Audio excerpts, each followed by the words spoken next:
Hi, let's talk about the easy ways to try and improve our dogs' manners around other dogs.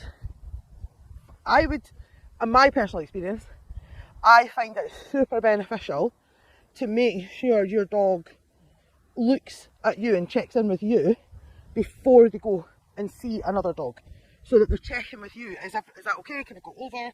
So you're already setting a little pattern there of you see another dog, come and turn to me.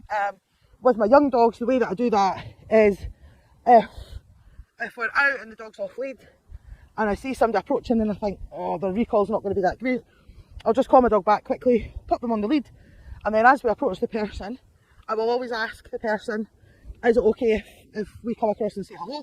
Because you don't know that dog nor that person. You don't know if it's going to be okay or not. And if the person says to me yes, I'll say my dog's name, they'll look up at me, and then I'll say to them, go see, and I'll invite them to go over and say hello to the other dog. When you're meeting on lead, try to keep your intros to approximately 3 seconds.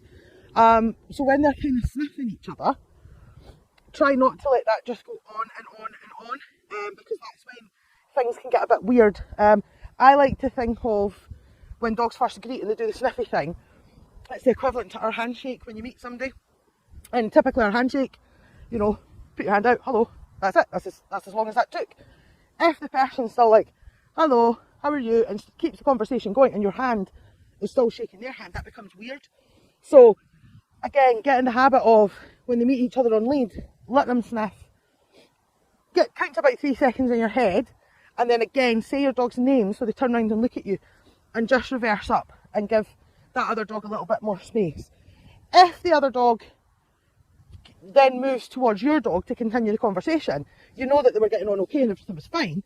If the other dog starts walking away, you know that they're not that interested. So it's a nice little way to suss consent between the two dogs. So that helps your dog learn not to just keep sniffing and sniffing and sniffing and then start jumping up on them and stuff like that. So that's one of the first stages of teaching nice doggy manners, and helping them realise social cues, because it's not all completely built into them. Some dogs are great at it naturally, other dogs, no, they're not so great at it, bless them. So when you're out on your walks, think about that when you bump in, and we'll do another video about when they're off lead and things like that, and how we can help build social doggy manners at that point.